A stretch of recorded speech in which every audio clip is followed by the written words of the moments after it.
Hello guys! Isang mapagpalang araw po sa ating lahat at welcome back po muli sa aking YouTube channel, Maya Vlog at sana po ay nasa mabuti po tayong kalagayan sa ang mga sulok po tayo naroroon. At syempre huwag po nating kalimutang mag-subscribe sa ating YouTube channel at huwag po nating kalimutang suportahan ang founder at ama ng Kalingap na si Kuya Bal Santos Matubang, Ate Edna Vlog, Kalinga Prab, Jack Tapia Matubang, at sa lahat po ng K-Boys. At syempre ang aming team leader ng KOGR Hong Kong na si Miss Marie Pinida. At today's video guys is atin pong mapapanood ang isang video po or ang aking reaction video na atin pong tutunghayan ang buhay ng isang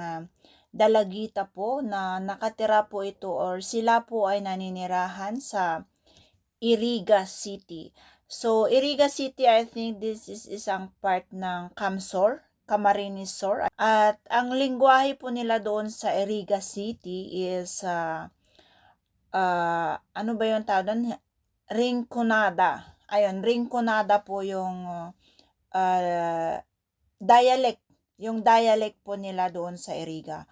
So ngayon, sa lugar na ito is medyo malayo-layo na rin po ito, no? Pero dahil nga po lumalawak na po ang nasasakop ng ating Team Kalingap, no? So ayun, halos napupuntahan na nila yung pinakamalayo or pinakasulok na party ng Camsor. So ngayon, nakilala po nila itong isang dalagita na ito na ayun, naghahangad po na makita po niya ang kanyang tatay. Magbibigay lang po ako ng short background para sa dalagitang ito at atin po siyang kilalanin sa pangalan na Queenie. Siya po ay 13 years old at ayan nga, siya po ay naghahangad na makita po niya ang kanyang daddy dahil nga po 13 years na hindi niya na po ito nakita. Gawa nga po nung ipinanganak na siya is wala na doon yung tatay niya. Kasi nga po yung tatay niya is isa po itong Germany, isang Germany kasi yung nanay niya na dati is nag-work po sa ibang bansa. So nakilala po ng nanay niya itong daddy niya at ayan, ipinagbuntis siya and then nung nabuntis po si mami is umuwi ng Pinas at dito niya po ipinanganak. So hindi na po sumunod yung kanyang daddy. So ngayon, si Queen ngayon is nag-aaral siya at rumarakit din po siya sa pamagitan ng pagrarampa dahil po sa tulong ni Sir Jun. So si Sir Jun is siya po ang naglapit kay Queenie kay Kalinga Prab. So dahil kay Sir Jun nakilala ni Kalinga Prab si Queenie. Dahil nga po ang sabi po ni Sir John is hindi niya po kayang tulungan.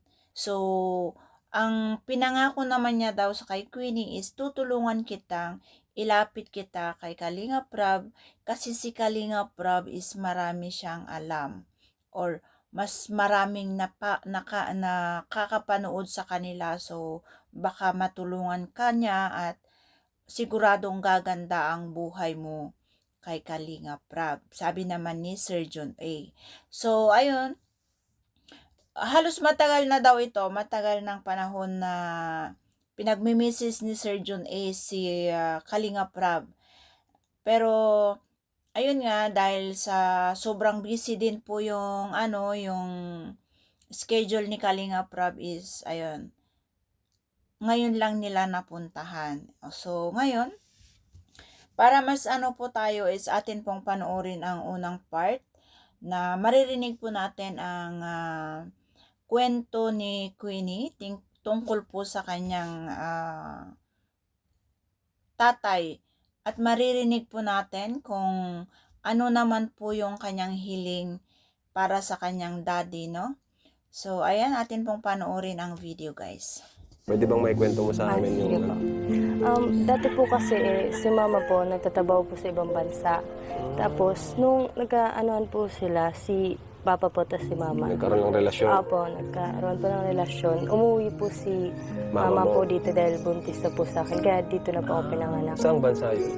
Sa ano po, sa Dubai po siya Dubai. nagtatrabaho. Opo. So doon niya na-meet yung papa mo. Opo. Alam mo ba yung pangalan ng papa mo? Opo. Anong pangalan? Si Christoph Dole po. Christoph Dole. Dole. Opo, Dole. from Well. Germany. Ah, German. Opo. Grabe, no? Lumaki ka na, di mo siya nakita. Hindi po talaga kahit ano po. Nag-ano na rin po sila, parang kinokontak po ni mama si papa po para kung ano daw po yung ano. Kasi sabi daw po, ano daw po, susunod daw po si papa pag panganak daw po dito. Pero hindi po siya sumunod and nag-ano na rin po siya sa social media. Hindi na po siya nag-social media. Wala na, di na rin nahanap yung Opo. Facebook. Opo. Di na rin nahanap. Hindi na rin po. Matagal na Opo. hindi nakita. Hindi na. So, yun, kung may message ka sa sa iyong tatay, anong gusto mo sa kanya sabihin? Ano lang po, message ko po sa'yo is, magpakita ka lang po kahit one day. Kasi ano po, gusto ko rin po makilala yung tunay kong tatay. And matagal na rin po is also 13 years naman na po, ang tagal-tagal na. Yan lang. 13 years. Opo. Grabe. Pero sa tingin mo, buhay pa naman siya. Opo. Baka po. Baka. Mga ilang taon na siya ngayon, alam mo? Mga ano po. Edad ni mama mo ba? Oo. Opo, kaedad po ni ma'am. Mga 40 plus naman na. At ayan guys, dito po nakatira na Queen ngayon dahil nga po sila po ay pinalayas no sa kanilang tinitirhan na kung saan yung bahay ng kinakasama po ng kanyang nanay. Siguro mga step sister or step brother niya yung mga kasama doon na nagpapalayas sa kanila. At ayan, kaya dito meron pong naawang nagpatira sa kanila sa bahay na ito. Palayas na kayo. Bakit kayo pinapalayas? Sa kinakasama ng mama mo, bakit naghiwalay na ba sila? Hindi yun naman po, may problema po talaga sila po talaga. Yung mga anak po kasi nung ano po ni mama, yung nakarelasyon po inaaway po kami palagi. Sinasabihin nga po kami ng mga masasama. Ganun. Tapos pinapalayas po kami araw-araw. Kaya napilitan po talaga kaming umalis na lang kasi nakakaya naman po kasi mga kapitbahay na palaging pinapaalis. Okay. Parang kayo na mismo yung nagkusa. Oh. Kasi ramdam nyo naman na pinapaalis na kayo. So anong pakaramdam, Queen, ng ganito yung buhay nyo? Kayong dalawa, wala kang ama, and kumbaga di mo alam yung direction ng buhay mo. And yun nga, nagmo-modeling ka, di ba? So anong pakiramdam? Ano yung feeling mo ngayon? Ano po, super lungkot po kasi parang pinaka-hard na po sa buong buhay ko yung parang ganito kasi wala na nga pong bahay, wala pa pong makakapitan si mama para po, kasi puno na po siya ng utang kasi nga po kahit pangkain, puro na lang po, inkan, mga ligo, ganun araw-araw. So, kaya pinasok mo rin ang modeling para Opo. makatulong kay mama mo. Grabe din palang pinagdaanan ni Queen. Pati pagkain para hirap na rin kayo ni mama mo. Opo. Pero syempre, okay naman siya proud ka sa kanya. Kay mama. Opo, proud na proud po. Kasi wala nga po siyang kasama po sa buhay pero nakakain niya pa rin po kami. Napakainin araw-araw. Saka, At ayan nga guys, atin pong narinig no kung bakit po sila umalis or kung bakit sila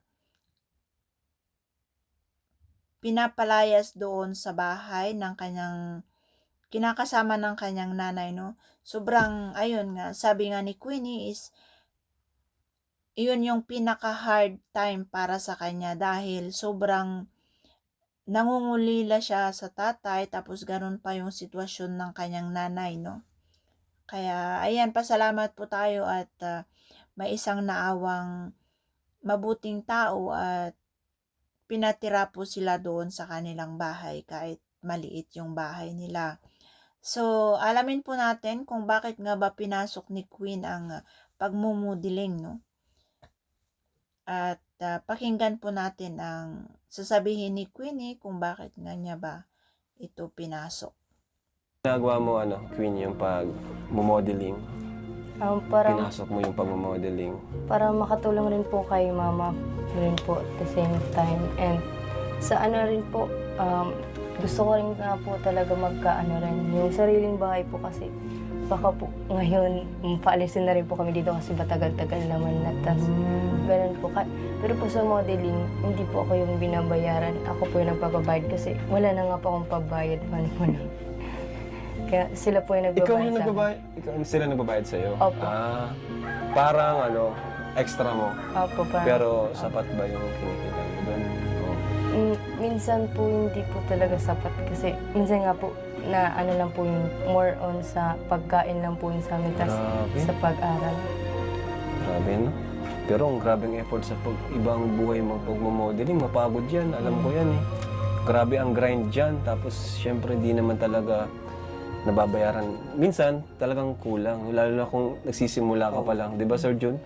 Minsan, di ka talaga papansinin kahit Mamumuhunan talaga. Mamumuhunan ka talaga. Di, yung kagandahan ng isang modelo, hindi doon nakikita. Kailangan mong mamuhunan. Para mag-i-invest ka muna. Mag-invest ka muna. I-build up mo yung sarili mo para Magkaroon ka ng makilala pangalan.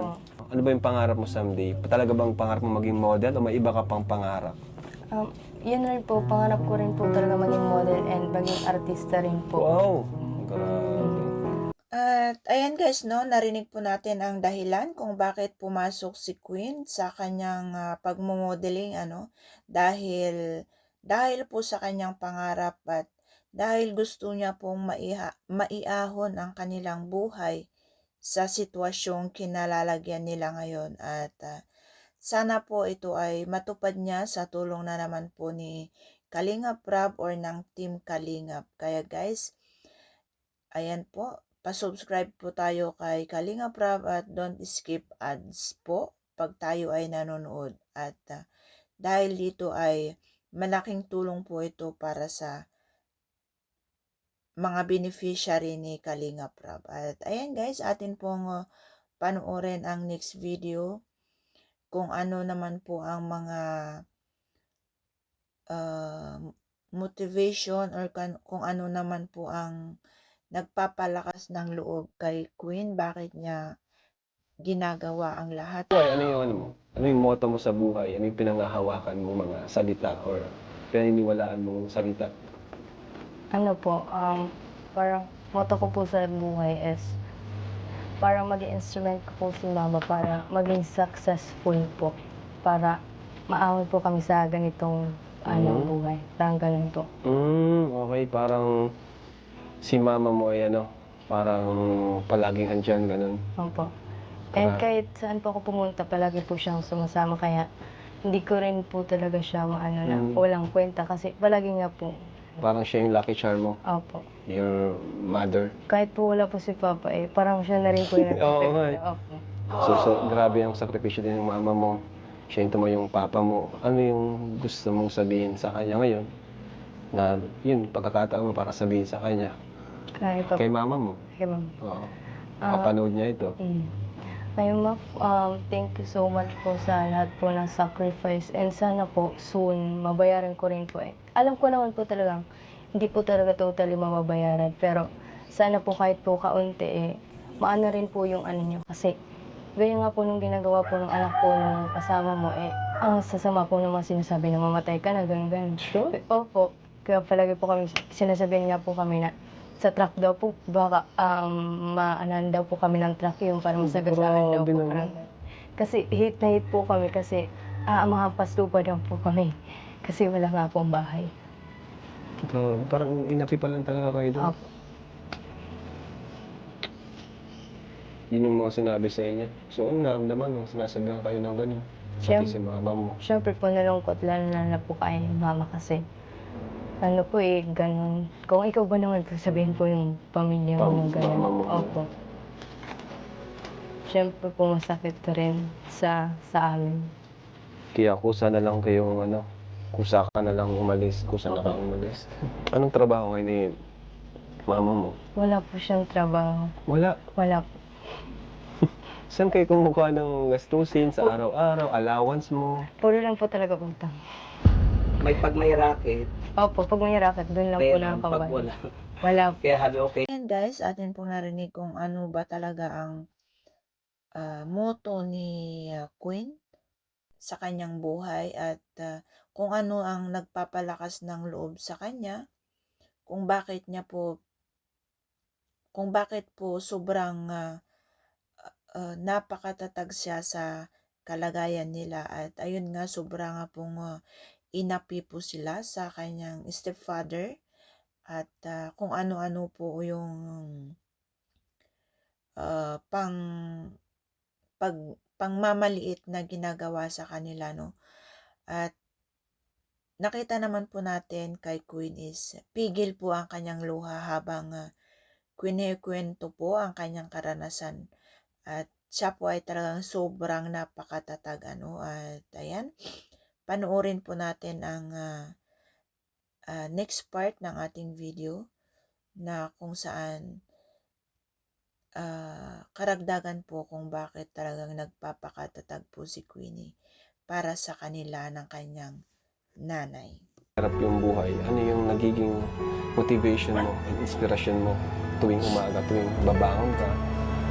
Ano yung nagiging motivation mo?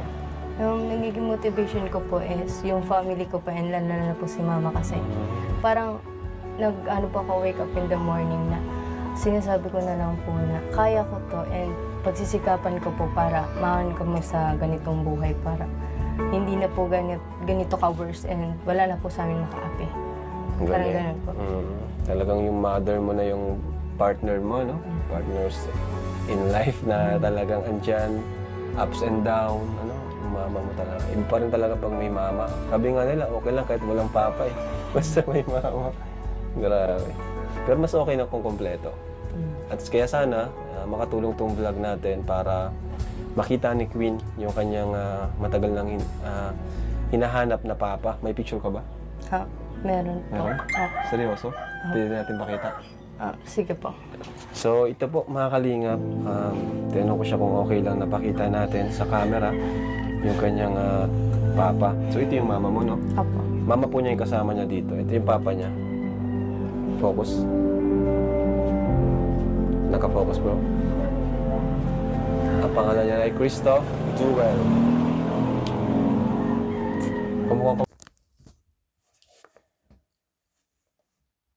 So, ayan guys, no? Napaka-matured po si Queen sa kanyang edad na 13 years old, no? Lahat po ng kanyang sagot or lahat po ng kanyang sinasabi is sobrang napaka-matured po yung kanyang yung pag-iisip. Dahil wala siyang iniisip kundi yung maiahon ang kanilang buhay kasama ang kanyang nanay. Kaya ginagawa niya ang lahat para kumita sa larangan ng pagmomodel. At ayun nga guys, dito po ay maibibigay po si Kalinga Prab na financial support para sa kanya. At meron din pong mensahe si Queen para sa mga viewers. At ayan po yung mapapakinggan natin sa last part po ng ating video. Maray na apon po sa inyo ngamin. Maraming salamat po sa ano po ni Karina. Pagtawa po la po na rang rayo. Nakain po si Rasadi para po maunan po ako ng oras. At maraming salamat po kasi kahit paano, sana po makatulong po talaga sa amin. Yun lang po. So, ito Queen, sana makatulong sa iyo. Itong financial support ko ngayon sa pag-aaral mo at yun, kung may sabi mo nga, may mga utang kayo. Mga magkano yung utang nyo? Hindi. So, ito Queen, sana makatulong sa iyo. Mula sa akin, kay Kuya Rap mo, at mula sa Team Kalinga. Thank you so 10,000 much. pesos. Malaking tulong ba sa'yo? Opo, sobra. Maraming pasalamat. Thank you po. Alam ko naman yung Para anong gagawin mo dyan, Queen. sa 10,000? Pang ano na po, para makakain na rin po kami ng kahit chicken lang. Grabe ano? Hindi gusto kasi niyan, chicken Parang talaga. impan na lang daw sila eh. Kinainunti-unti niya yung chicken sa Jollibee. Uy, Pangbata talaga, yan ang gustuhan niya. Ito po, grabing tulong na po ito talaga sa amin. And hindi lang po ito maliit kasi walang Salamat din sa pag-appreciate. At ayan po guys, dito po nagtatapos ang ating reaction video. At ayan, sobrang sobrang nakaka-touch talaga kasi hindi po natin nakalain na meron palang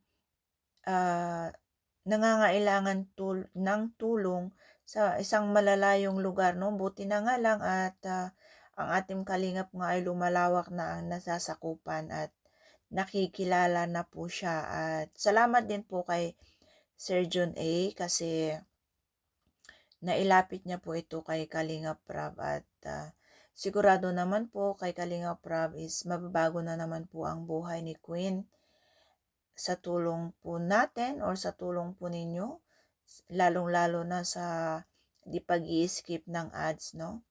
Malaking tulong po ito para sa mga beneficiary nila. At ayan, maraming salamat po at atin pong subaybayan ang next part pa ng vlog para kay Queen. Bye-bye and God bless.